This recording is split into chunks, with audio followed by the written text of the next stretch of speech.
Minus কেটে যাবে x by y into dx. এটাই তো হবে,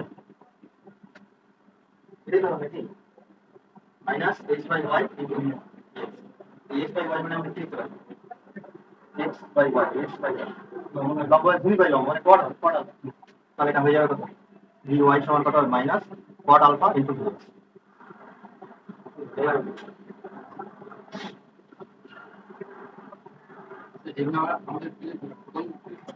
হ্যাঁ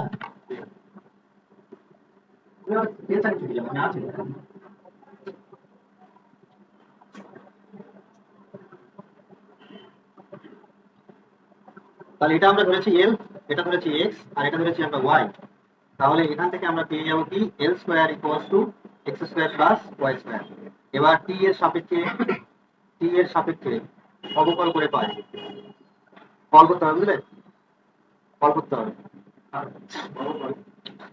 বললে কি পাবো আমরা, two x dx by dt plus two y dy by dt সমান কত পাবো জিরো। তো এখান থেকে আমরা টু এক্স এটাকে ধরে নেবো ভি এক্স, আর এটা কত ধরবো two y v y equals to কত হবে জিরো। তো আমাদের ভি এক্সটা যেহেতু বলে দিয়েছে, তাহলে ভি ওয়াই সমান কত হবে minus two x by two y into v x. তো এখান থেকে আমরা ভি ওয়াই সমান কত পাবো, দুই দুই কাটবে আর এটা হয়ে যাবে cot alpha into v x. Cot alpha কত দেওয়া রয়েছে, আলফা দেওয়া রয়েছে 60 ডিগ্রি। তাহলে ভি ওয়াই সমান কত পাবো মাইনাস কট 60 ইন্টু ভি এক্সটা কত আছে, ভি এক্সটা আছে 10 metre per second, 10 metre per second. Cot 60 মান কত বলো, আনসার বলো, কট 60 মান কত, হ্যাঁ 1/√3। তাহলে এটা হয়ে যাবে 10/√3 মাইনাস 10/√3 মিটার পার সেকেন্ড। এটাই হবে তোমার ওয়াই অক্ষ বরাবর বেগ।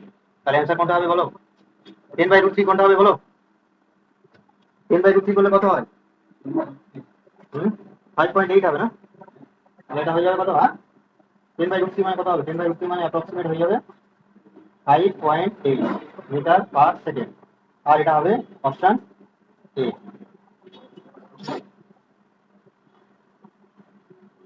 আচ্ছা এখানে মাইনাসটা দেয়নি কেন, মাইনাসটা দেয়নি কেন, ওখানে একটা মাইনাস এসছে না, ওখানে একটা মাইনাস এসছে তো, এখানে মাইনাসটা দেয়নি কেন, অ্যান্সারে মাইনাসটা দেয়নি কেন, কারণ বেস মাইনাস, সেই জন্য শুধু ম্যাগনিটিউডটা নেওয়া হয়, ঠিক আছে।